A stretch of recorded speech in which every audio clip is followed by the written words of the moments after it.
I had memorized Elliot Callahan's drink order from the very first time he walked into the Cobalt Room. Old-fashioned bourbon. Neat. Woodford Reserve. Exactly that. 2 perfectly square ice cubes. Identical as if carved by a laser. The orange peel expressed for its oil across the rim. But never dropped in. The cherry skewered separately on a small pick. Placed precisely at 2 o'clock when viewed from above. It sounds obsessive, doesn't it? But after 3 years behind the bar, Rachel knew one thing well. Details always mattered. Especially when the customer tipped $40 for a $20 drink and never complained about a thing. 8 months later, she was pouring it before he even sat down.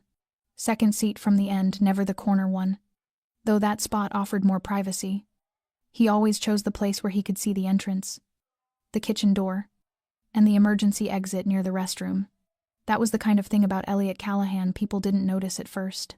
But once you did, you couldn't unsee it. Rachel had no idea that remembering that drink order, on a cold, stormy night in October, would save his life and nearly cost her own.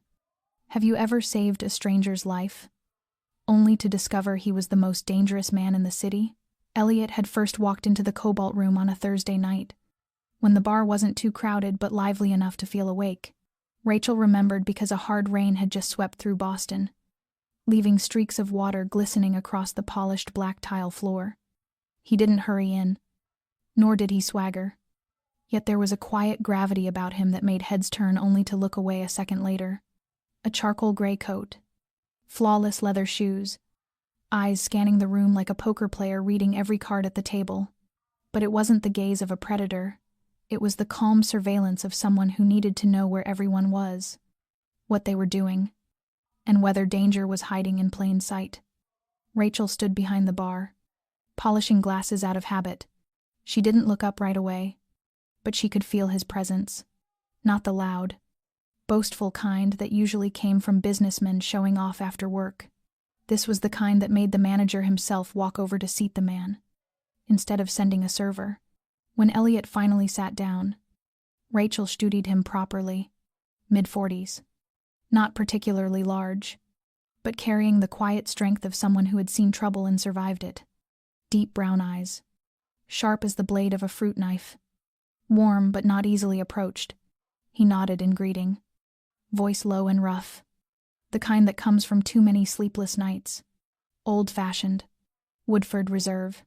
2 rocks. No orange peel in the glass. Half a smile crossed his lips, as though testing whether she'd catch the rhythm. Rachel gave a subtle nod. No need to ask twice. She already knew his type, the kind who hated to be repeated back to. When she set the drink before him, Elliot lifted the glass and inhaled first, as if assessing a scent he once knew but hadn't smelled in years. A small sip, then a quiet breath just enough for anyone observant to recognize it as satisfaction. Rachel didn't say a word, just kept polishing glasses, keeping the bar as spotless as every other night. But from that evening on, Elliot Callahan came every Thursday, always on time, always the same drink, always the same seat. And Rachel, she didn't ask, didn't pry, didn't dig, but she noticed everything. The way he kept his phone face down, the way his eyes followed movement in the mirror behind the bar, the subtle hush that fell over regulars when he walked in, the way Marcus, the manager, greeted him with a nod that looked more like deference than routine hospitality, as if they were in a 5-star Manhattan hotel instead of a North End bar. Some people carried power like a scent you didn't have to see it to feel it. Elliot was one of those men, and Rachel, who had grown used to all kinds of customers. I still felt something about him she couldn't quite name, not attraction, but instinct. A quiet alarm telling her this man was not simple.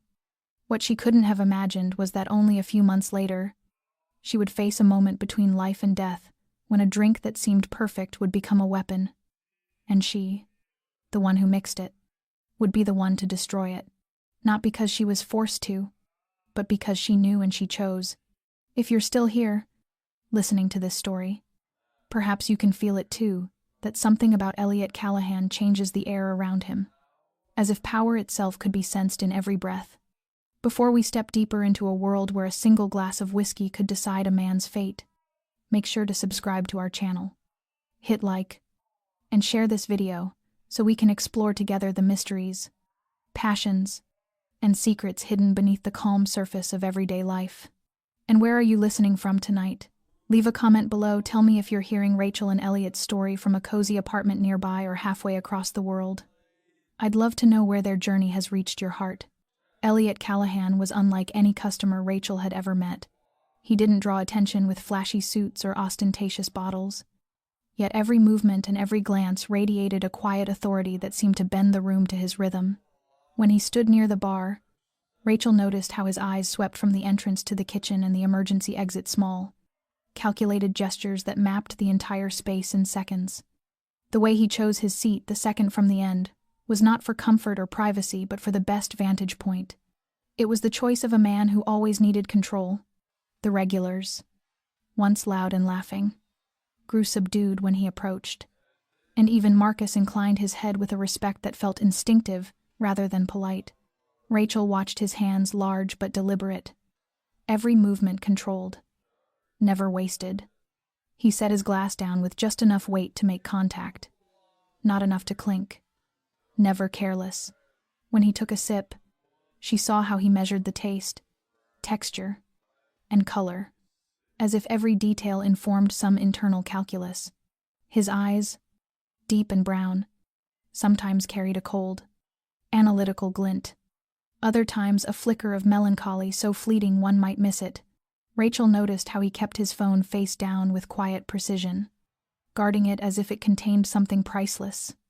Over time, she began to see the subtle choreography others missed, the way his posture shifted ever so slightly when scanning the room, how his gaze darted quick and quiet toward any unfamiliar motion, and the faint furrow that appeared whenever something or someone moved unpredictably in his line of sight. What Rachel felt wasn't fear but a curious tension, a blend of fascination and alertness, like standing near someone who was both familiar and unknowable. He never spoke much, his gravelly voice low but commanding attention all the same.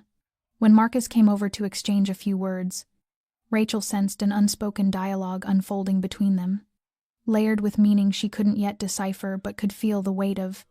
The whole bar seemed to move to Elliot's silent rhythm, from the clinking of glasses to the shuffle of footsteps, to how conversations dropped to murmurs when he entered. Rachel realized then that he wasn't just another regular. He was a man who carried authority without declaring it, shaping the room through presence rather than power plays. She felt his awareness, how he logged every detail, ready to react to the smallest change, the movement of a drink, the play of light on the counter, the flow of people around him. And that understanding filled Rachel with equal parts admiration and unease, because though she didn't yet know how or when, her instincts told her that Elliot Callahan was the kind of man whose smallest gesture could alter everything, and she, the bartender behind the counter, had already stepped unknowingly into a world where a single glass could rewrite destiny. Rachel carefully polished a glass, her eyes still tracing Elliot from behind the bar. Though her mind had drifted to her own quiet worries, she had graduated with a degree in chemistry 3 years earlier from Boston University, a diploma she had once believed would open the door to a career in a laboratory. But reality had proven far harsher. Her student debt had climbed to $48,000, not counting the cost of living and the mounting medical bills from her mother. Mrs. Monroe had survived stage 3 cancer, endured aggressive treatments, and now, 5 years later, was in remission, but the invoices still arrived every month, forcing Rachel to work relentlessly just to keep up with the payments and ensure her mother never went without medicine. She lived in a small studio apartment in North End, where rent consumed nearly half of her income from the bar. And each morning ride on the Red Line to visit her mother in Quincy was the only part of the week she considered truly hers, a brief reprieve from the pressure and exhaustion of city life. Rachel never allowed herself to think much about dating or personal happiness. There simply wasn't the time or space for it. She always told her mother she was fine, that the job was ordinary, that she had no time for love, but that was only half the truth. The other half was a lie meant to keep her mother from worrying. In 3 years of tending bar, Rachel had learned how to observe people without being pulled into their stories. Yet she lived under her own discipline, always cautious, always prepared for the unexpected, always noticing what others overlooked: the way people entered the room, the angle of a glass on the counter, the subtle glance of a regular before taking a seat. These habits, mundane as they seemed, were her armor in a city full of surprises, where the smallest event could spiral into something far greater. She remembered Sunday mornings in that narrow kitchen, sitting with her mother over coffee, pretending life wasn't as difficult as it was, that the medical bills didn't exist, that worry had no place at their table. Her mother would ask about work, about friends, about joy, and Rachel would answer vaguely, steering the conversation away from the truth. But now, as she watched Elliot Callahan scan the bar with such precision that even the chatter around him softened, she felt an unexpected kinship, as if he stood balanced between power and responsibility, while she stood between pressure and fear for her mother. Each of them was fighting a private war that no one else could fully understand. She knew the long shifts, the fatigue, the fleeting conversations with strangers were all quiet rehearsals for the unpredictable moments when a single observation or a split-second choice could mean the difference between safety and danger. And soon she would realize that a drink, one that looked perfectly ordinary, could carry the weight of death, and that her own instincts and training would determine what happened next. That Thursday night at the Cobalt Room felt different from every night before. Rain whispered against the windows, beads of water glimmering on the tiles beneath the soft amber light, casting a glow that was both warm and uneasy. Rachel moved through her routine with practiced rhythm, the choreography of 3 years behind the bar. Yet something in her intuition whispered that something was wrong. Elliot Callahan entered without a greeting, took his usual seat second from the end, and ordered his regular drink. But Rachel noticed something strange. Another server had already brought a glass to his table. The cocktail hadn't come from her station. Under the dim light, the bourbon held a faint cloudiness that didn't belong there. Rachel froze, her brow furrowing as she looked closer. Her trained eyes caught the flaw instantly. Pure bourbon never turned opaque, never showed suspended particles, never hosted anything that failed to dissolve cleanly in alcohol. Tiny grains floated within the amber liquid, scattering light into a thin mist barely visible to an untrained eye but unmistakable to hers. Her pulse quickened, instincts and lab reflexes colliding in her head. Diffusion, alcohol concentration, solubility, every calculation pointed to danger. If Elliot raised the glass to his lips, the outcome would be disastrous. Without hesitation, Rachel moved around the bar, her hand reaching out in pure reflex, snatching the glass from his grip just in time and smashing it against the counter before he could drink. The sharp crack of shattering glass cut through the music, freezing every conversation mid-sentence. Elliot's eyes sharpened instantly, alert, assessing, not angered, not startled, but aware that what had happened was deliberate. Rachel's breath came fast. She spoke quickly, voice tight but precise, pointing to the wet imprint on the counter and explaining, in clipped scientific logic, why the haze and the fine particulate could never exist in a normal drink. Elliot didn't interrupt. He simply watched her, measuring every word, every motion, weighing whether she truly knew what she was talking about. The rest of the bar remained puzzled, only seeing a bartender react suddenly, but Rachel could feel the weight of his gaze, the silent pressure of having just interfered in something far larger than herself. Adrenaline surged, her body trembled, cold sweat tracing down her neck as she held the broken glass. She took a step back, breathing deeply, scanning the room to make sure no one else was in danger. Within her, fear and power mingled strangely because she understood that her knowledge, her reflex, had just saved this man's life, but also that it had pulled her into a world she was never meant to touch. The bar fell utterly silent for a heartbeat.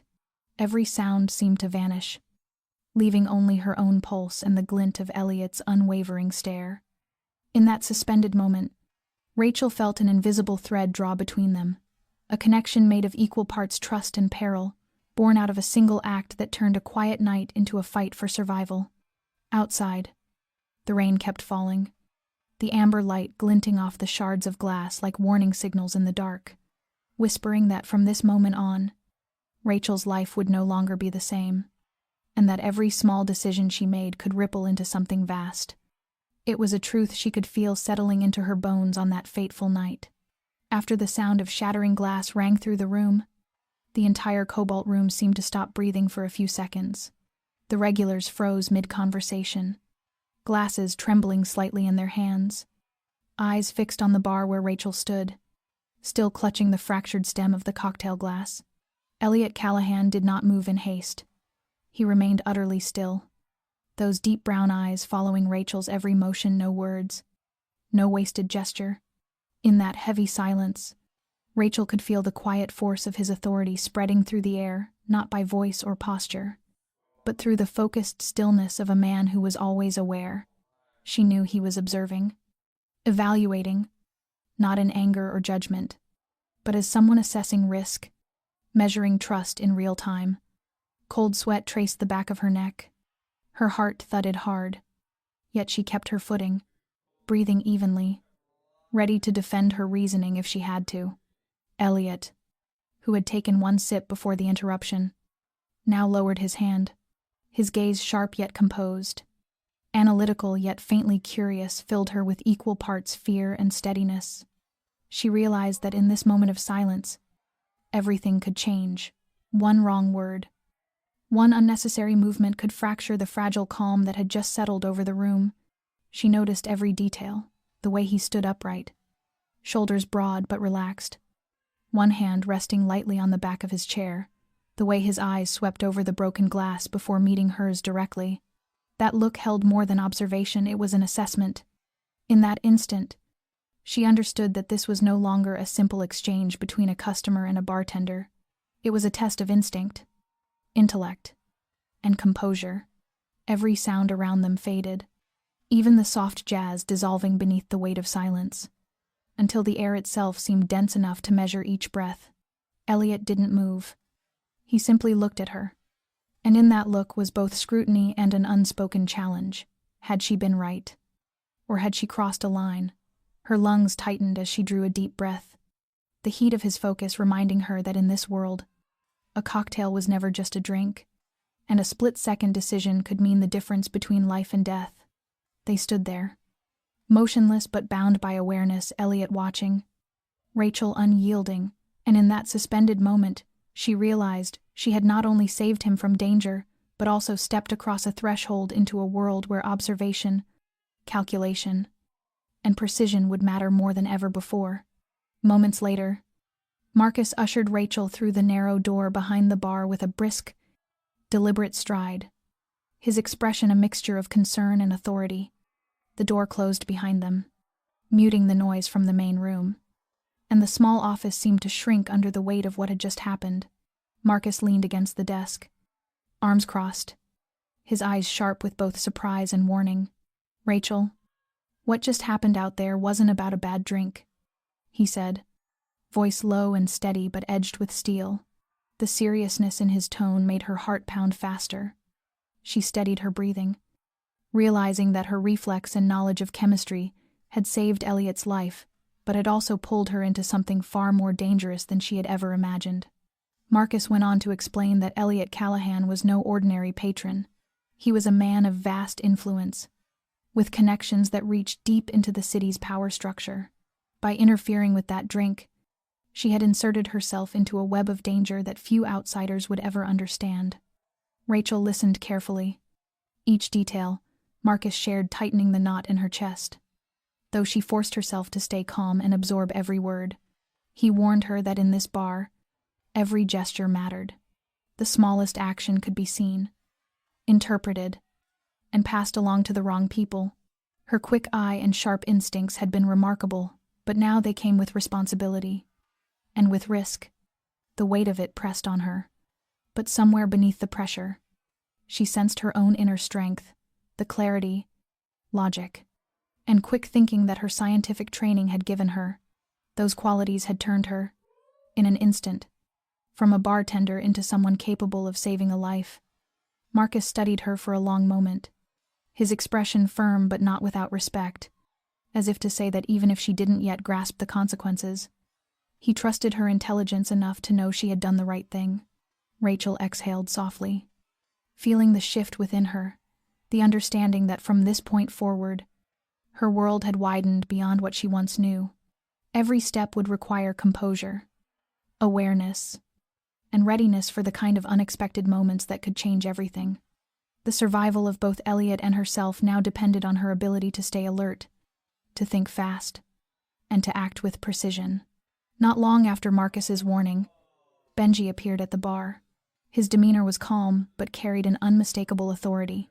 His eyes swept the room swiftly, confirming that the immediate threat had passed before he approached Rachel. He said little, only gestured for her to follow, and she understood that from this moment on, her safety would no longer rely solely on her instincts. They stepped out into the damp Boston night, the drizzle still falling gently as reflections from the streetlights shimmered across puddles, painting the world in restless gold and silver. Benji drove her to Elliot's residence, a sprawling estate in Brookline, surrounded by high walls and guarded by a level of security she had never witnessed before. Discreet cameras, motion sensors, reinforced steel gates that managed to look elegant rather than oppressive. The sensation that crept over her was a strange blend of safety and unease. Inside, every sound, the click of her heels against hardwood, the whisper of wind against the windows, felt amplified, like entering another realm entirely. Benji led her down a long hallway, his movements steady and deliberate, until they stopped before a door that opened to a guest suite, spacious, immaculate, designed for privacy yet comfort. Rachel placed her hand on the cool metal of the handle, aware that she was crossing yet another invisible line. From now on, she would live in a world where security was absolute, where every motion might be watched, every word weighed. Benji gave a brief explanation of the rules. She was not to leave the premises unaccompanied. All entries and exits were logged. Communication with the outside world had to go through secure channels. Yet none of it felt like imprisonment, it felt like containment. A fragile perimeter of safety drawn around the chaos she had just entered. When Benji left, Rachel stood at the window, gazing out at the vast garden blanketed in winter mist. The soft amber glow from the yard lights, wrapping the scene in an eerie calm. Her thoughts drifted back to that moment at the bar, the shattered glass, the reflex that had saved a life, and she realized that her single act of awareness had altered not only Elliot's fate but her own. She had been pulled into a world where every choice would carry weight, where the smallest hesitation could invite disaster. Beneath the calm, a quiet mixture of dread and pride welled inside her. She understood now that her responsibility extended beyond herself. Lives, including her own, would hinge on her ability to stay composed, observant, and precise. The mansion's high walls and silent corridors were not just protection, they were symbols of a world built on vigilance, where chemistry, instinct, and survival merged into a single discipline. Standing there, watching the rain blur the edges of the night, Rachel knew that from this moment on, every decision she made would matter, every gesture would carry consequence, and she would have to learn, quickly, how to live in a world where even a single glass of whiskey could decide who lived and who did not. The next morning, Rachel was still reeling from the events of that fateful night at the Cobalt Room, when Benji led her through the private quarters of the mansion, a space arranged for both comfort and discretion, but she soon began to notice strange details she had overlooked before. Contracts, documents, and photographs were meticulously organized across a mahogany desk, maps of shipping routes, vehicle registration numbers, and notes marked with the names of districts across the city. A chill ran down her spine. When Benji left, Rachel stood alone in the room, her gaze sweeping over every object, and for the first time, she realized that Elliot Callahan was not merely a powerful man in legitimate business, but someone who held a deeper, hidden authority, one that reached into networks invisible to the public eye. The more she looked, the more she saw the subtle signs she had once dismissed. The way Elliot moved through his home, the tone of his brief words to the staff, the quiet reverence that seemed to surround him, the efficiency and secrecy of every phone call, and the deliberate weight behind every decision. All of it revealed a mind that operated with precision so absolute it left Rachel feeling both small and overwhelmed. She stood frozen as she scanned through the files, recognizing transportation routes, coded information, and references to operations she could neither categorize as legal nor illegal. Her pulse quickened as understanding settled in this was power on a scale she had never imagined, the kind of influence that a single mistake could disturb. The tension crept through her body as her eyes fell on notes describing rivals, warnings of potential conflicts, and strategies for handling threats. The man she had once known as a quiet patron at the bar now stood before her in a new, chilling light, a mafia boss disciplined, intelligent, and terrifyingly in control. A complex storm of emotions washed over her: fear, awe, curiosity. She realized that saving him from that tainted drink had been only the first step into a world where every action was observed, measured, and weighed by someone who understood power, loyalty, and consequence better than anyone she had ever met. In her mind, the image of Elliot sitting silently at the bar, his sharp eyes taking in every movement, now flickered with new meaning. He was no longer simply a mysterious customer. He was part of an empire where law and order were replaced by calculation, strategy, and survival. The realization pressed heavily on her chest.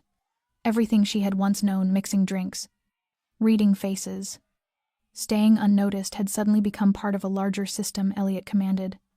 From now on, every step she took would have to be deliberate, intelligent, and precise, because even a small misstep could mean danger.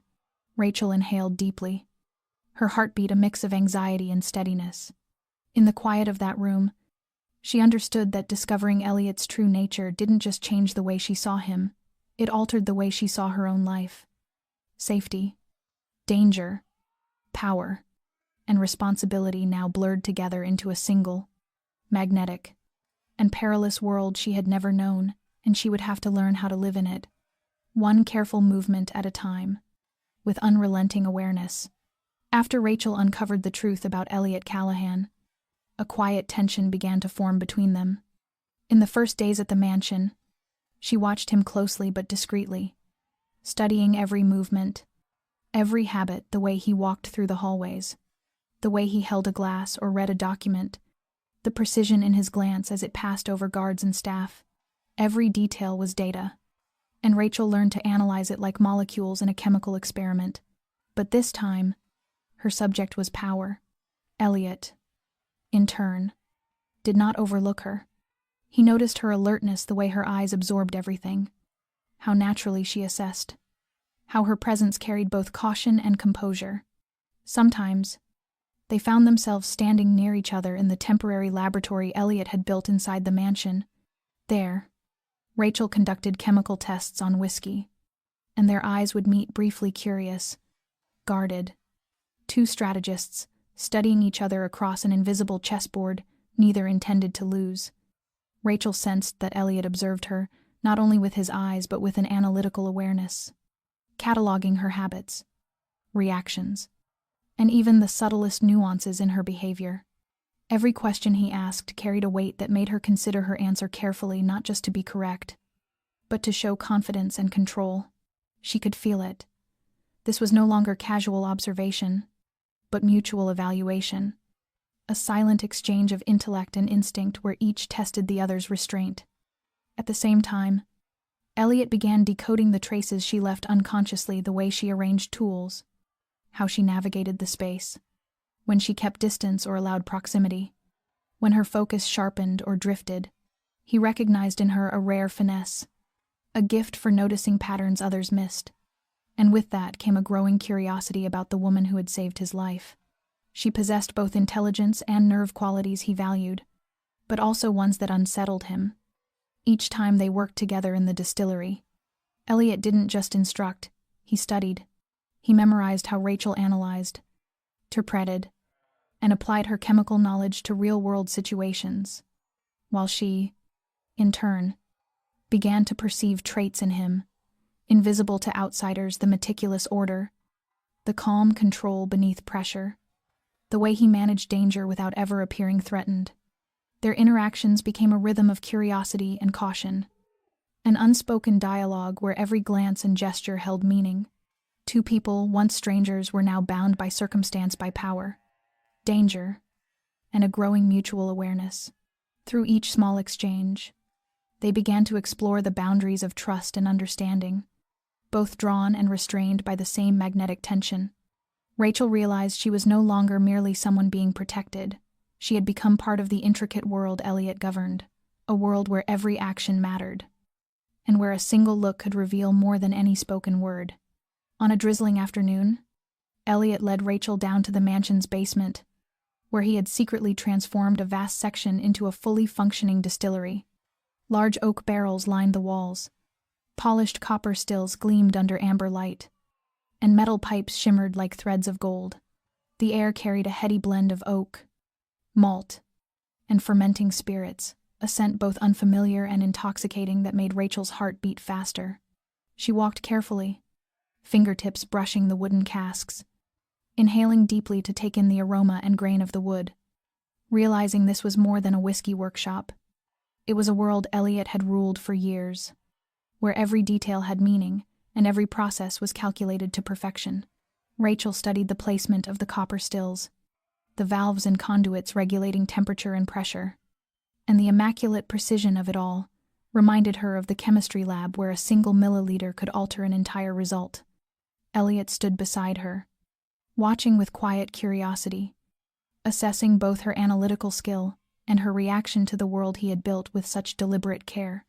He explained each step, the selection of grains, the blending of malt, the careful control of fermentation temperature, the stages of distillation that defined flavor, and how the oak's character shaped the whiskey's final color and fragrance.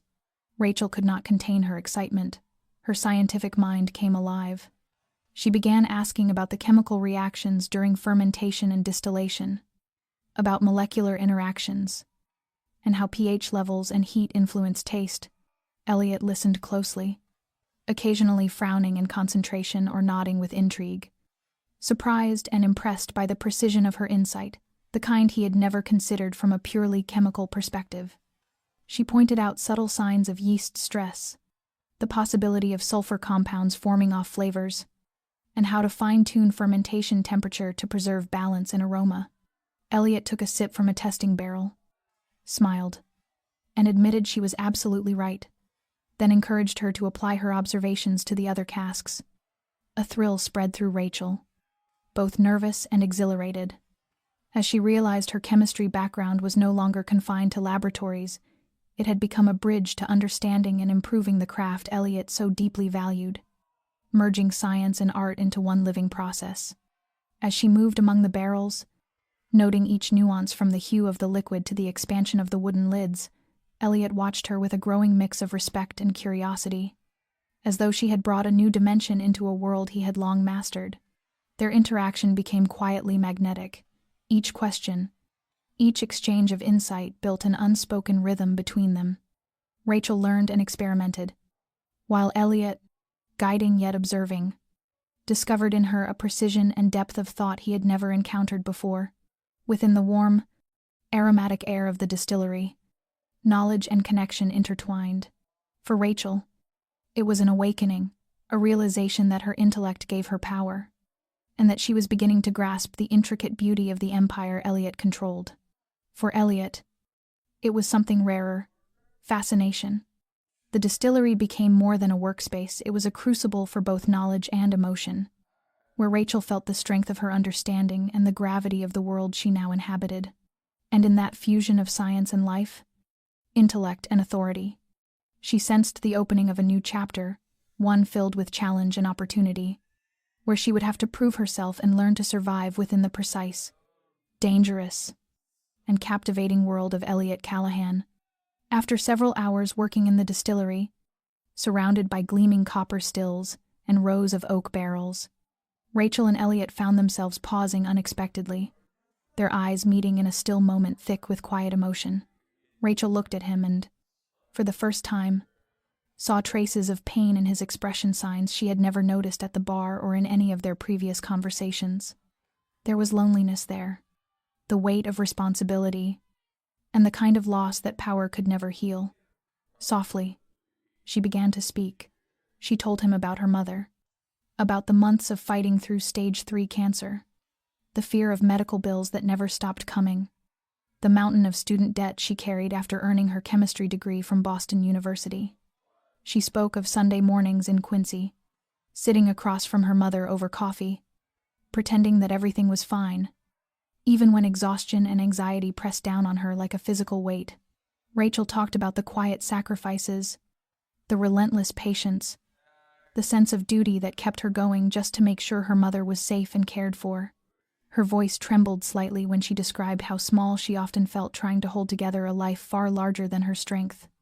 Elliot listened without interruption, his eyes never leaving her, arms folded across his chest, his body rigid, as though he were absorbing every word and feeling it alongside her. Then, slowly, he began to speak about his own wounds. He told her about the scar on his chin from a childhood bicycle accident, about the death of his wife 3 years ago in a car crash, and the long, a desolate stretch of years that followed. Years of holding together a family and an empire in a world where conscience and emotion were luxuries he could no longer afford.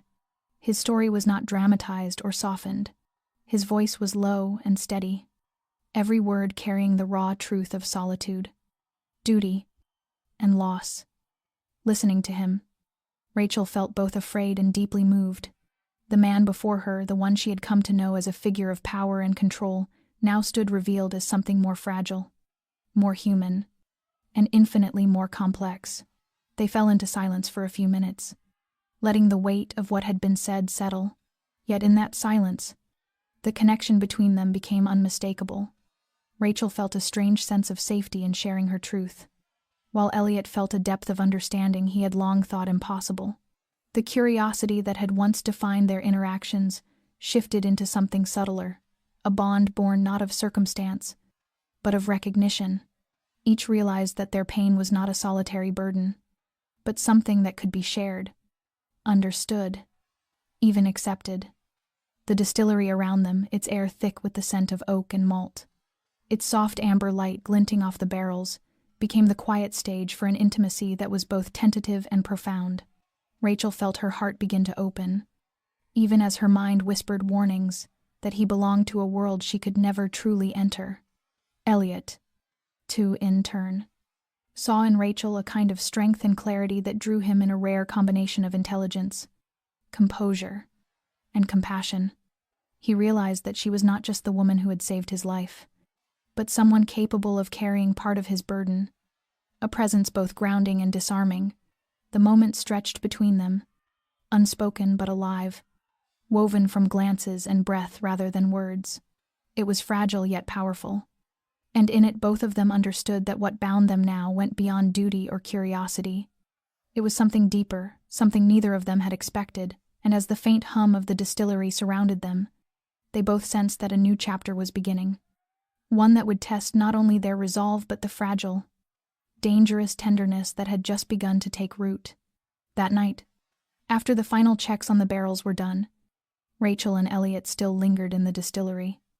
The soft amber light glowed against copper and oak, casting long, distorted shadows across the floor. The air carried a mix of tension and quiet closeness that made Rachel's heartbeat quicken beyond her control. Elliot stepped closer, his gaze deep and unreadable, observing every movement she made. When he reached out to point at a small mark on one of the barrels, their fingers brushed for the briefest second. The accidental touch startled her, a flash of heat running through her body, but she steadied herself, drawing a long, measured breath to rein in the instinct. Elliot did not pull away.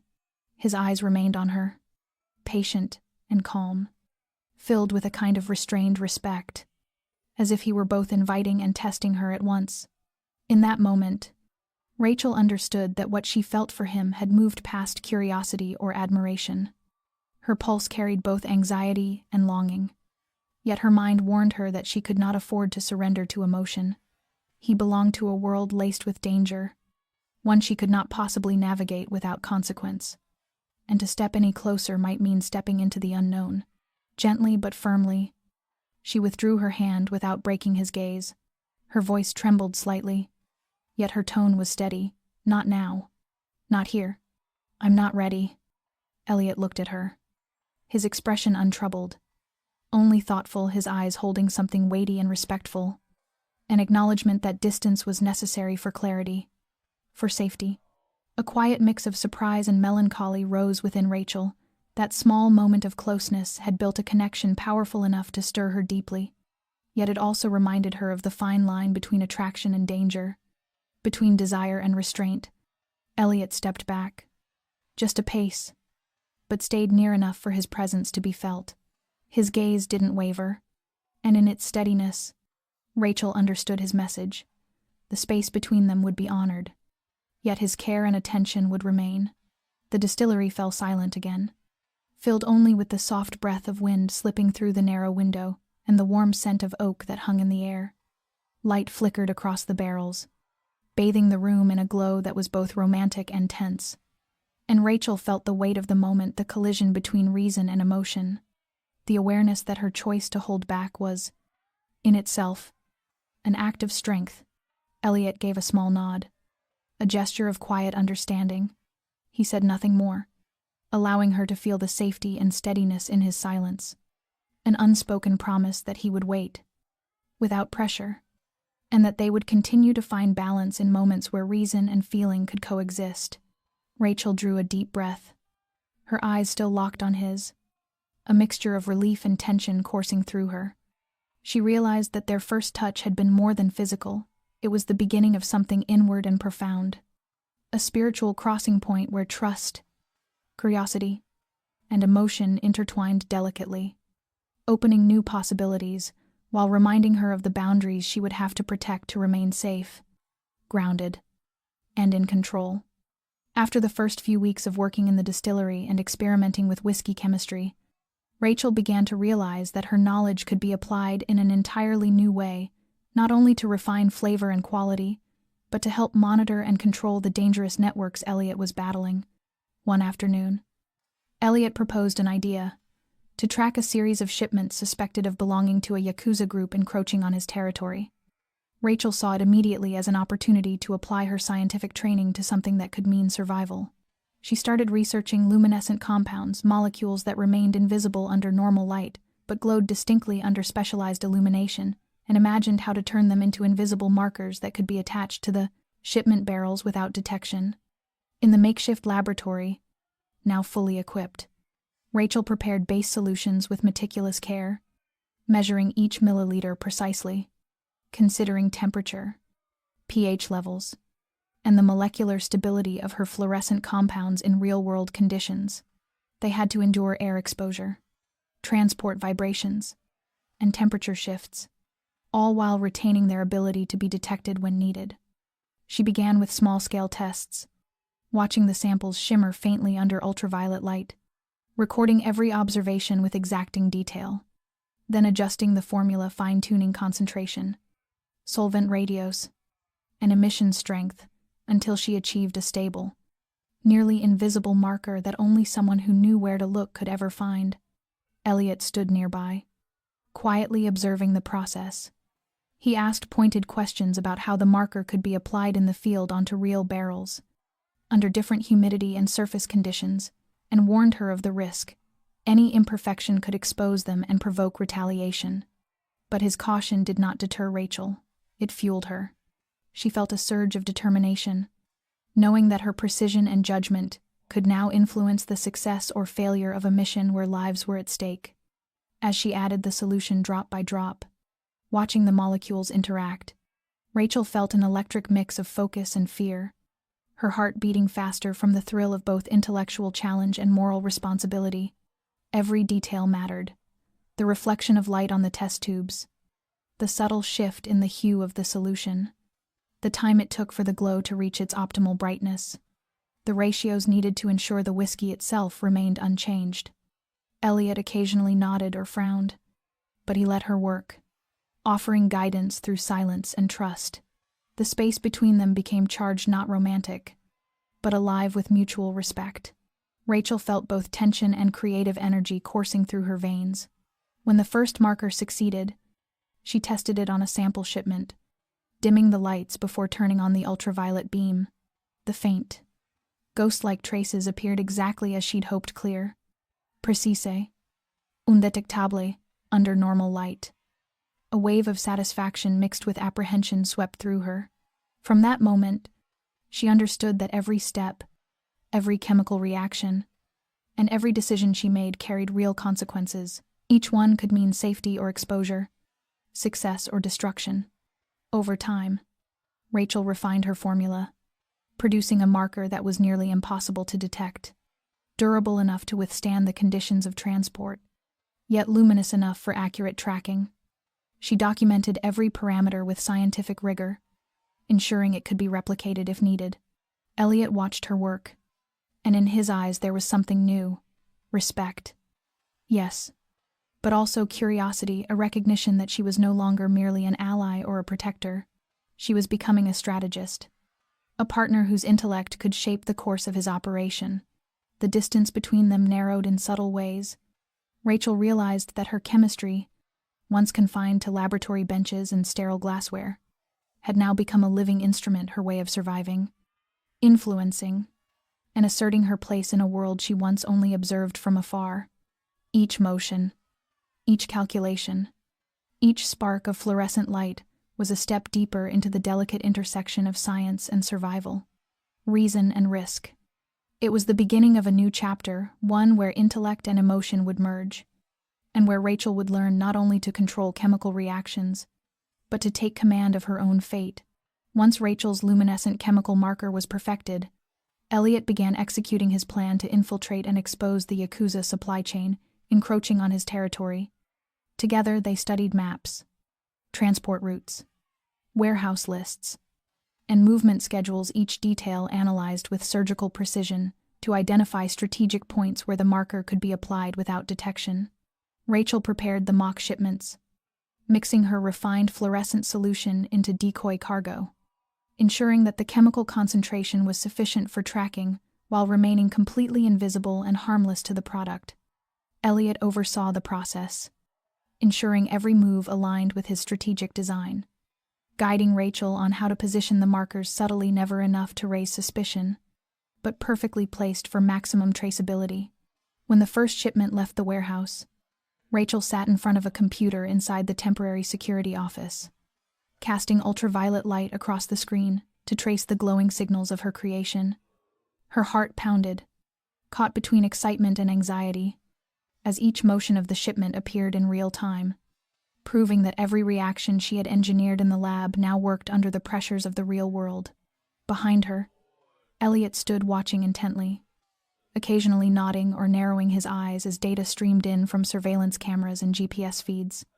He asked precise questions about how the marker might behave under shifting conditions, temperature fluctuations, humidity, storage time, and Rachel answered with measured confidence, adjusting her projections in real time. She could feel the complexity of the operation pressing in on her, but her scientific logic cut through it with clarity. Every second in front of the monitors was a pulse of controlled adrenaline, the perfect fusion of intellect and survival. As subsequent shipments moved through the supply chain, Rachel tracked each one's luminescent signature, mapping routes, intersections, and storage hubs the Yakuza frequently used, building a network of movement so detailed it resembled a living diagram. Elliot used this data to fine-tune his defense and counter strategy, testing his team's coordination and evaluating the real-world reliability of Rachel's invention. The tension escalated when one shipment stalled at an unplanned transit point, but the marker immediately revealed its exact location. Elliot issued orders to redirect the operation without disrupting the larger plan. In that moment, Rachel understood the gravity of what she had created, how each measured drop from her pipette, each chemical bond in her formulation, now had the power to shift an entire balance of power and save lives without spilling blood. For hours, they worked in seamless rhythm, Rachel refining and monitoring the fluorescent markers, Elliot commanding logistics and coordinating field teams, both moving in synchrony, like parts of a single, intricate machine. Every chemical reaction now mirrored a tactical decision, every calculated risk, a move in the silent war unfolding around them. When the supply chain was finally under full surveillance, Rachel watched the glowing traces on her screen as the Yakuza shipments moved precisely along the marked routes. Every operative followed their routine, unaware they were being tracked. A wave of satisfaction rippled through her, laced with exhaustion and awe. She realized she had created something both powerful and invisible, a tool of intelligence and control that only she and Elliot truly understood. As the night drew to a close, Rachel sat alone at the lab bench, her eyes fixed on the faint pulses of light flickering across the monitor. Fatigue blended with exhilaration. She knew that from this moment forward, every movement in the campaign was calculated, every reaction mattered, and her knowledge was no longer just a profession or passion, it had become a weapon of survival. In that fusion of intellect, chemistry, and strategy, she sensed the dawn of a new chapter, one where science and power intertwined, and where the lives of many, including her own, now depended on the steadiness of her hands and the sharpness of her mind. That night, Rachel sat before the wall of monitors, eyes fixed on the glowing signals that marked each shipment she and Elliot had tagged. Her heart raced as the movements unfolded exactly as predicted, each luminescent pulse a confirmation of her precision. Then, the calm rhythm shattered. Alerts from Elliot's encrypted channels reported that FBI teams were raiding several Yakuza warehouses across the city. Rachel's pulse surged. She imagined the agents bursting through metal doors, flashlights slicing through darkness, the metallic clang of handcuffs echoing in the chaos. Elliot appeared beside her, his presence quiet but commanding, his gaze sharp as he pointed to the live map showing the targeted locations. His voice was low and steady as he explained that this was the final phase of their surveillance operation, one that had to unfold with absolute precision to protect his men and secure the integrity of his network. Rachel held her breath, eyes darting between screens as the chemical markers she had created illuminated the path to each warehouse. She watched the raids in real time, Yakuza enforcers caught off guard, shipments intercepted, every movement captured in fluorescent clarity. Then a flicker. One marker's signal vanished. Rachel frowned, recalibrating the feed, only to realize that one name was missing from all the data: Kenji Yamamoto, the local Yakuza boss. His marker hadn't appeared anywhere. Elliot's jaw tightened. Within seconds, he assessed the situation Kenji had anticipated, the crackdown, and slipped away through a route that hadn't yet been mapped. A chill crept down Rachel's spine as the realization struck her. Despite the layers of control and precision, their system wasn't absolute, and the danger wasn't over. Elliot's voice cut through the tension, measured, clipped, with the authority of someone accustomed to chaos. He instructed her to monitor the remaining signals while dispatching his operatives to shadow Kenji's possible routes from a distance, ensuring he couldn't strike back. The weight of responsibility pressed on Rachel. Her invention had exposed nearly every part of the Yakuza network, yet it couldn't contain everything. For the first time, she felt the edge of that vulnerability, the knowledge that science could predict, but not guarantee. Hours passed. Rachel stayed glued to the monitors, the glow from the screens painting her face in shifting hues of blue and gold. Her heartbeat matched the blinking dots that traced across the map, each pulse a reminder that her observations could determine the safety of everyone involved. Beside her, Elliot remained calm, his gaze unbroken, occasionally jotting notes or signaling minor tactical adjustments. His presence carried the weight of experience, an aura of command that made Rachel feel both reassured and deeply aware of the stakes she had stepped into. When the operation finally drew to a close, the results were undeniable. Dozens of Yakuza operatives were in custody, their assets seized, their supply lines dismantled. Yet Kenji had escaped. The air in the room felt heavy, victory tempered by unease. Elliot rested a steady hand on Rachel's shoulder, firm, grounding. His voice softened as he told her they had done their part, that the work had been exceptional, but vigilance was non-negotiable. Rachel exhaled slowly, exhaustion mingling with a fragile pride. She had helped dismantle a criminal empire not with weapons, but with chemistry and intellect, yet even in triumph. She could feel the world around her shifting, its dangers evolving, its shadows lengthening. Somewhere out there, Kenji Yamamoto was still free, and Rachel understood that their battle wasn't over. In the silence that followed, surrounded by the hum of servers and the fading glow of her markers, she felt both the thrill and the burden of what it meant to stand at the crossroads of science and survival. The next morning, Rachel was reviewing the luminescent marker data, her body still carrying the taut tension of the previous night's FBI raid, when Elliot appeared at the lab door. His expression was grave, eyes sharp and cold, yet shadowed by something deeper, a concern that softened the edges of his authority. He told her that during overnight surveillance, multiple sources had confirmed what he had feared. Kenji, Yamamoto, and the remaining members of his syndicate had identified Rachel as the critical link in the destruction of their supply chain. They were now tracking her movements in secret, waiting for the right opportunity to strike or capture her. A chill ran down Rachel's spine. Her heartbeat quickened as she grasped the full weight of his words. The steps she had taken with such caution, the routines she had considered safe, were now being used to hunt her. Danger was no longer abstract, it was approaching. Elliot said they had no time to hesitate. He would move her immediately to a secure location, far from the estate and out of enemy reach. His security team had already mapped the transport route, coordinated vehicles, and arranged fallback contingencies. Everything was designed to keep her safe while the operation continued without disruption. Rachel stared at him, her thoughts caught between resistance and fear. Part of her bristled at the idea of being sheltered, of depending on anyone. But the rational part, the scientist who understood risk and probability, knew this wasn't about pride. It was about survival. Agreeing meant trusting him completely, surrendering a measure of autonomy to a man she had only recently begun to understand. Yet in that moment, she also realized something deeper. Safety sometimes demanded the courage to yield. Elliot outlined the plan in measured detail: routes, protective coverage, fallback locations. His tone was calm, but carried the kind of authority that left no room for uncertainty. Rachel felt both reassured and sobered. The world she had stepped into, she thought, did not allow for missteps. She looked around the lab, the glass beakers still lined neatly on the counter, faint traces of the fluorescent markers glowing softly under low light. Everything in that room bore her fingerprints, her effort, her purpose. Leaving it now wasn't surrender. It was strategy, a pause to ensure that the work she had started could continue. She drew in a slow breath, then nodded. "All right," she said quietly. The word felt heavier than it sounded. A mix of fear and relief washed over her. Elliot's lips curved into a faint smile, rare, restrained, but genuine. It carried both reassurance and acknowledgement of her resolve.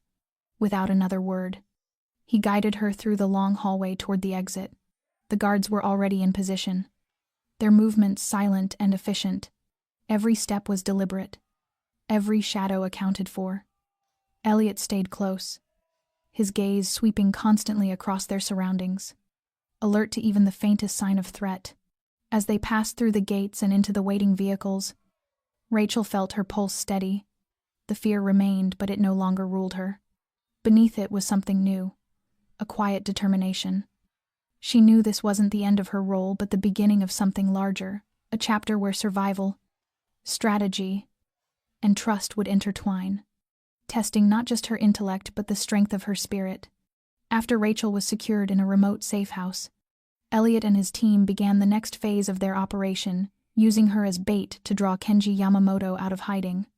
That afternoon, Elliot laid out the plan in exact detail, his tone composed but unwavering, his eyes fixed on her with a rare blend of trust and warning. Every word carried weight. Rachel sat across from him, her pulse quickening, the air between them charged with both anticipation and unease. She understood now that this plan would demand more than intellect. It would test her nerve, her composure, and her courage. Every movement, every glance, every reaction would need to be measured so that she would not become the vulnerability Kenji sought to exploit. Elliot explained how Kenji would be lured in, through a series of calculated leaks, false intelligence about Rachel's location and activities, designed to make her appear exposed and within reach.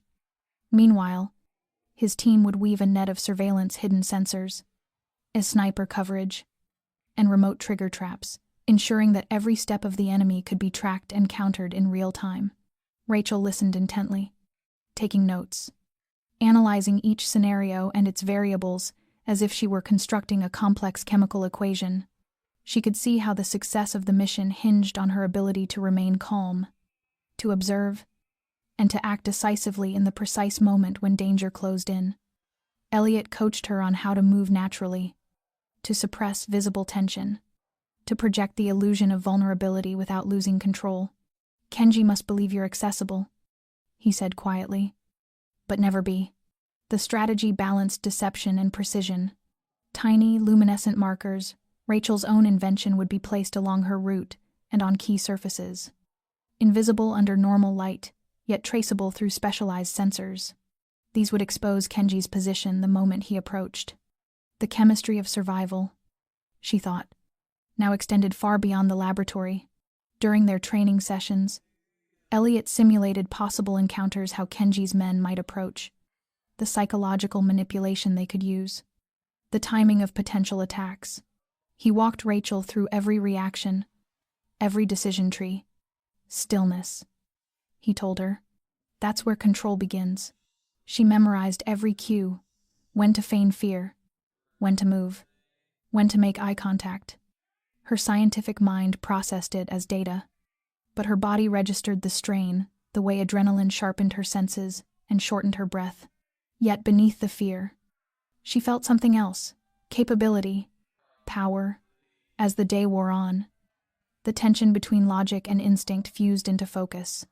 Rachel learned how to synchronize her cues with Elliot's team, how to trigger coded signals through subtle gestures, how to use the fluorescent markers to confirm position without detection. Elliot watched her closely, not as a commander scrutinizing a subordinate, but as someone acknowledging an equal of vital mind working beside him.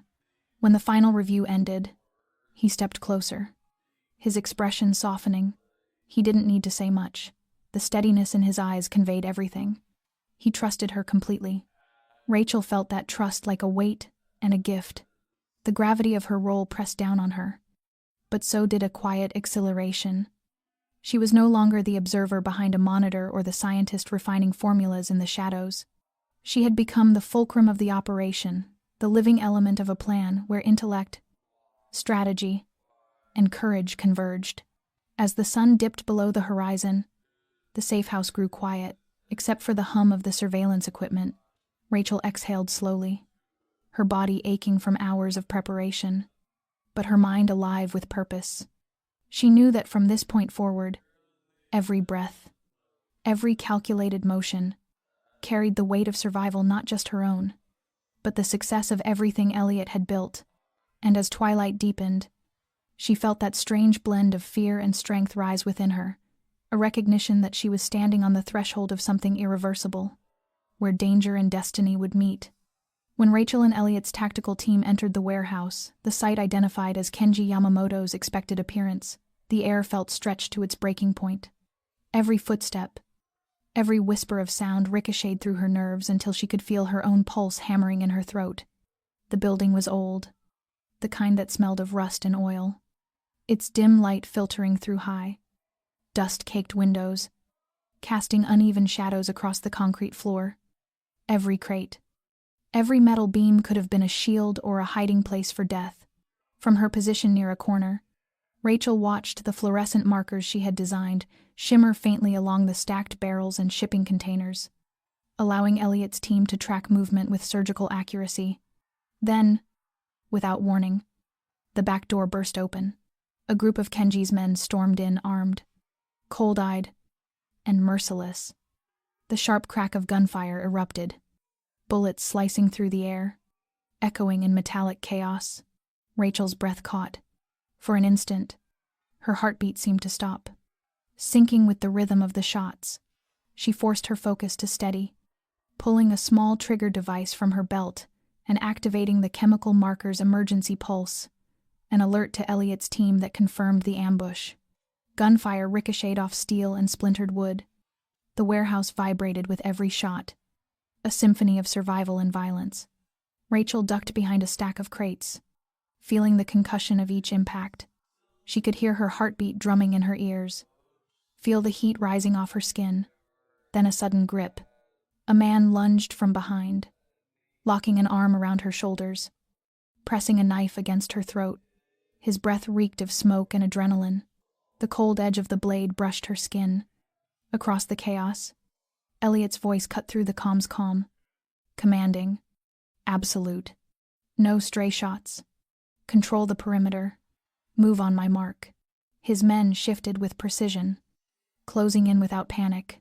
Rachel could sense the balance of power shifting, the choreography of experience taking hold. But her own survival now hinged on more than their training. It depended on her mind. She forced herself to breathe evenly, recalling the defensive drills Elliot had taught her, analyzing the man's stance, his grip, the position of his knife relative to her shoulder. Every muscle in her body was wired, but her thoughts remained cold. Clinical. More shots rang out, controlled bursts from Elliot's team. She saw shadows moving through the haze, the outline of tactical gear and focused eyes. The firefight was being contained, but she knew the smallest mistake could end everything.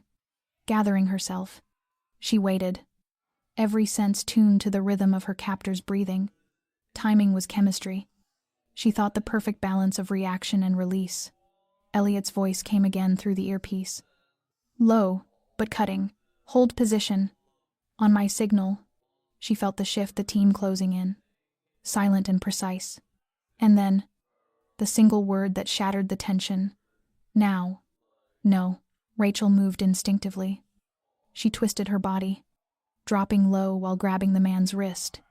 Applying the torque she'd memorized from training, the blade scraped her collarbone but missed. In the same instant, two of Elliot's men surged forward, disarming and restraining her attacker.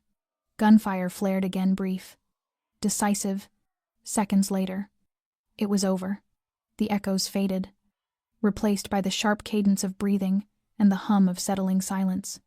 Rachel straightened slowly, her body trembling from the adrenaline. Around her, Elliot's team swept the area, securing weapons and rounding up Kenji's men.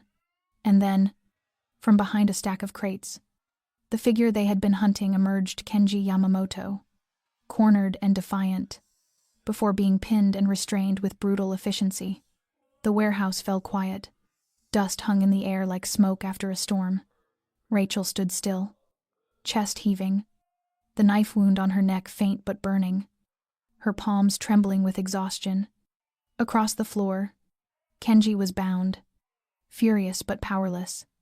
Elliot approached, his expression unreadable, eyes scanning her for injury before giving a single nod acknowledgement. Approval. Relief. Rachel exhaled shakily, realizing what had just happened. She had survived not through luck but through presence of mind, reflex, and courage. Her intellect had kept her alive. Her composure had carried the mission to success. In that moment, as the last echoes of gunfire dissolved into silence, she understood that this was a turning point not only in the operation, but in who she was becoming. The scientist who once worked behind a bar had faced down chaos and endured, and for the first time, Rachel felt not just safe under Elliot's protection but equal to it. In the moments after Elliot's security team subdued most of Kenji's men, the warehouse settled into a strange kind of order, chaotic but gradually stabilizing, like the aftermath of a storm. Rachel's body was still wound tight as a wire. Her pulse thundered in her chest. Her breaths came short and uneven, and her hands still trembled from the split-second turn that had freed her from her captor. She knew the mission wasn't over. Kenji Yamamoto remained a living threat, cornered but dangerous, the kind of man who would seize any opening to escape or retaliate. Rachel forced herself to scan the scene. The team was moving methodically, securing the area, binding Kenji with temporary restraints, but she was close enough to feel the weight of his presence, the quiet, coiled menace that seemed to vibrate in the air. Years of study had taught her that tension had measurable frequencies, and this one hummed at the edge of fear and control. She analyzed her surroundings with the precision Elliot had drilled into her over weeks of training, the distance to the exits, the spacing between Kenji and potential weapons, the positions of Elliot's men, the angles that offered her leverage or risk. Drawing on muscle memory, Rachel recalled the tactical lessons Elliot had made her repeat until they became instinct. Control your balance. Know your center of gravity. Predict motion before it begins. She adjusted her stance, her weight shifting just slightly to one side, and waited for the subtle twitch in Kenji's shoulders that always came before resistance. When it happened, she moved not with strength, but with calculation. A swift pivot, her body lowering to shift leverage, her hand catching the loose strap of his restraint. The motion was quiet, efficient, and utterly focused. Her heartbeat steadied as her confidence returned. She could read him now, the minute changes in his breathing, the narrowing of his gaze, the set of his jaw. Those were equations too, each gesture a variable she could solve. When Kenji lunged to resist, she redirected his momentum, using his own mass against him. Step by step, she maneuvered him toward the corner where Elliot's team had prepared containment positions. The air was heavy with the scent of gunpowder and sweat. Her every movement felt amplified in the silence that followed the firefight. With one hand, Rachel reached for the compact sensor she carried, her luminescent marker. The faint chemical glow shimmered over the crates, tracing Kenji's outline for the team's tracking systems. Under the pale light, his shadow looked smaller, confined. That small flicker of science, her science, was what kept them in control. Elliot's voice came through the calm, steady and commanding. Maintain distance. Secure him cleanly. No unnecessary risk to Rachel. His tone, calm but edged with steel, was both reassurance and boundary. She could feel his presence even without seeing him. An anchor in the tension. Still, she stayed focused on her task, guiding Kenji into the designated containment zone. Each movement measured, her body moving like a metronome synced to survival. When the restraints clicked fully into place and Kenji was immobilized, Rachel finally allowed herself to exhale. The tremor in her hands returned, but this time it carried relief rather than fear. She stepped back slowly, eyes still on him as the guards led him out. The danger had receded, leaving behind a silence that buzzed with the aftertaste of adrenaline. Then Elliot appeared, his presence cutting through the haze of noise and fatigue. He approached with purposeful calm, his expression unreadable until he spoke. "You did it," he said quietly, the edge of command giving way to something deeper. His gaze swept over her, assessing, reassuring, and proud all at once. "You didn't just survive. You finished it." "If you Ted," Rachel met his eyes, the exhaustion in her limbs colliding with the exhilaration in her chest. For the first time, she felt the full gravity of what she had accomplished. Her intellect, her training, her courage, they hadn't been theoretical anymore. They had kept her alive. They had captured a man whose name carried fear across the city. As the last of Kenji's men were escorted out, Rachel stood in the dim warehouse light, the hum of machinery fading behind her. The tension in her body slowly unwound, replaced by a quiet clarity. She wasn't the outsider anymore, the chemist, the observer behind the glass. She was now a part of something real, something that demanded precision, trust, and nerve. And as she looked at Elliot, his eyes still dark with focus but softened by respect, she understood that this moment marked a beginning. Her courage and intellect had been tested, and they had held. The scientist had become a survivor, and in that truth, Rachel felt not just pride, but power, the kind that comes when a person finally realizes they belong in the center of their own story. A few weeks after Kenji's arrest, Rachel returned to the bar where everything had begun.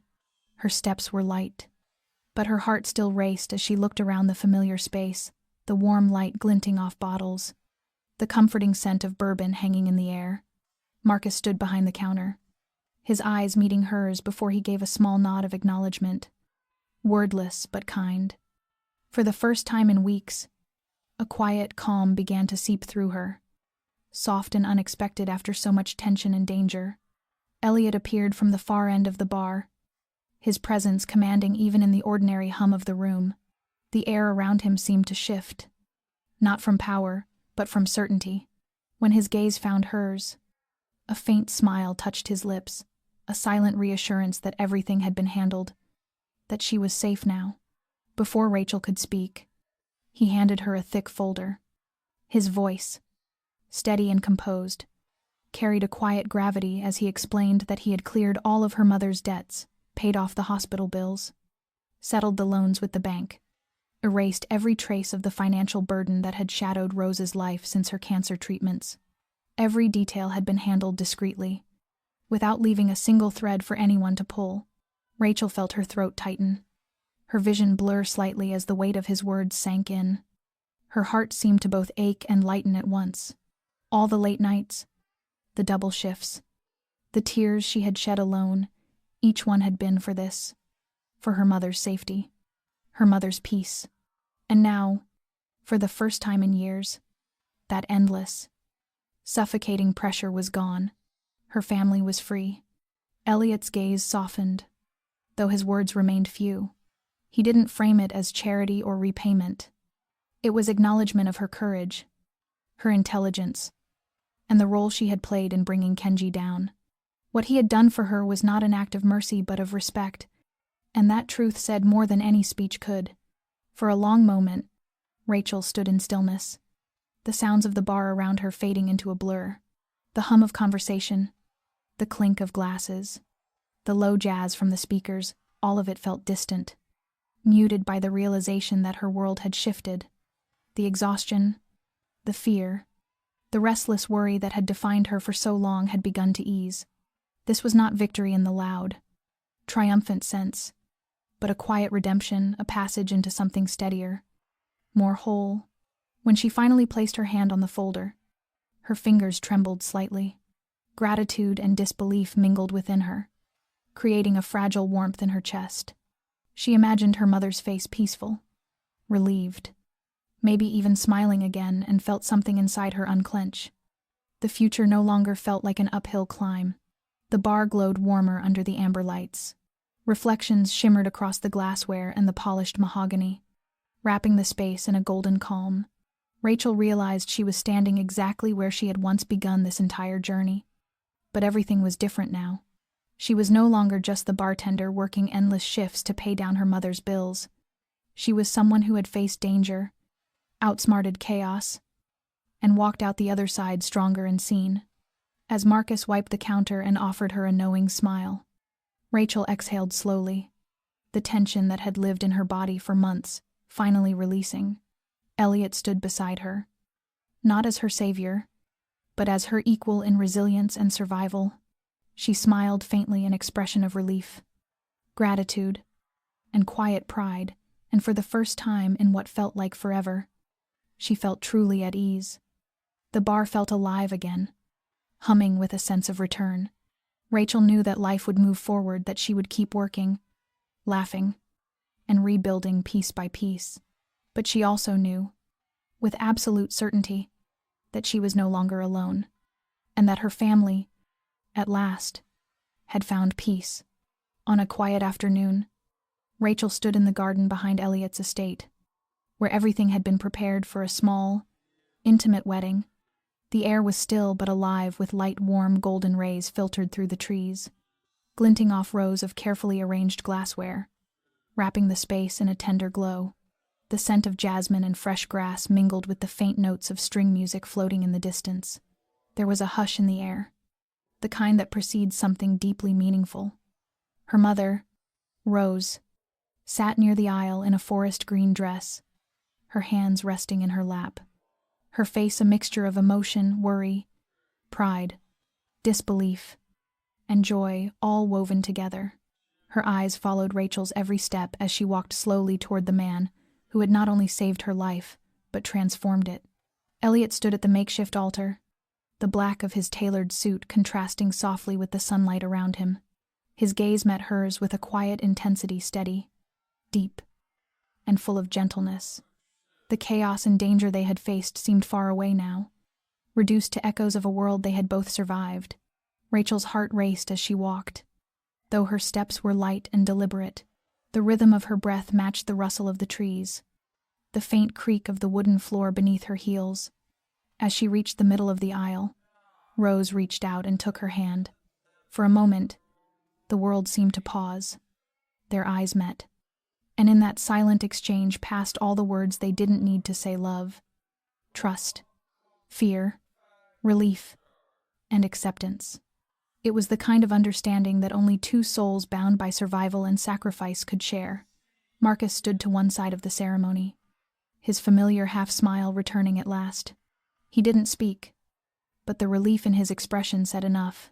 After months of danger, planning, and near losses, this was the moment that made it all worth it. Around them, Elliot's team, the same men who had shielded them through the storm, stood quietly, forming an unspoken circle of protection. The late afternoon sun slipped lower, gilding their faces in a soft amber light, blurring the line between duty and friendship, between battle and peace. When Rachel finally reached Elliot, their eyes met again, and in that look existed everything that words could not contain: the nights spent under threat, the trust earned through danger, the silent understanding of two people who had learned what it meant to fight side by side.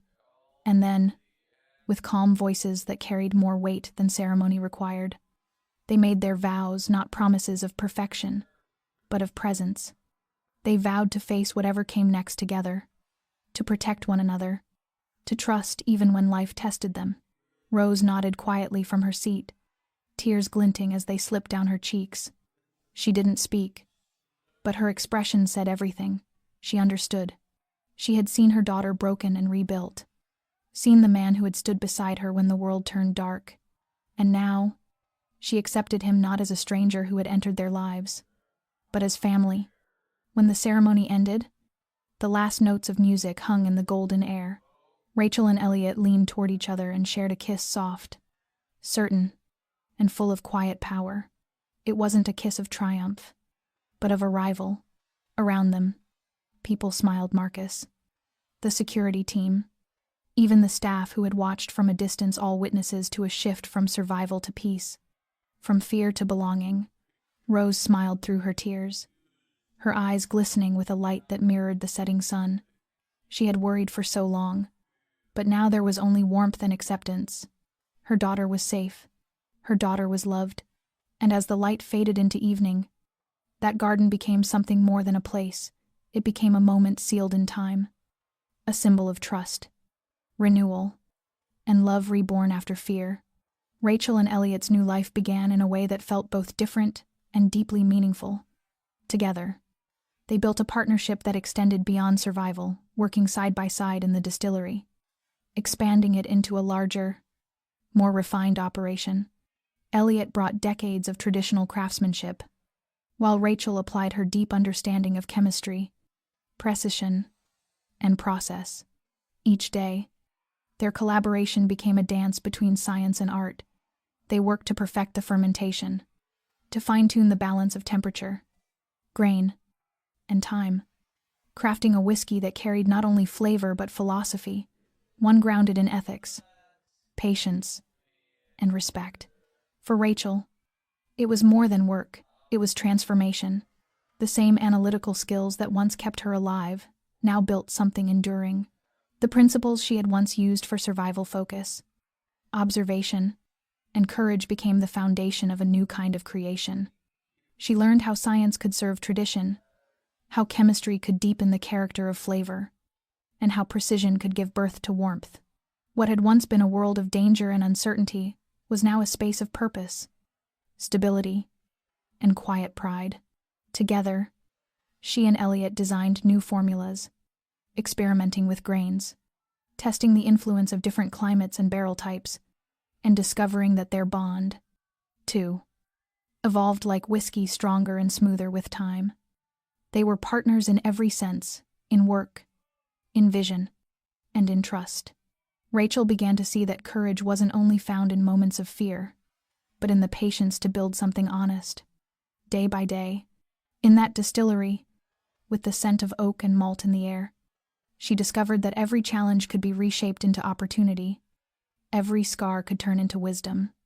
The story of Rachel and Elliot wasn't only about survival, it was about rebirth, about turning danger into craft, fear into meaning, and knowledge into legacy. It became proof that courage, knowledge, and determination can transform even the harshest circumstances into something profoundly human and enduring. If this story resonates with you, don't forget to subscribe, like and share our channel for more stories like this every day. We would love to hear your thoughts in the comments, and let us know how this story relates to your life. Thank you for spending time with us today. May you be safe, strong and happy wherever you are. Goodbye, and see you in the next video.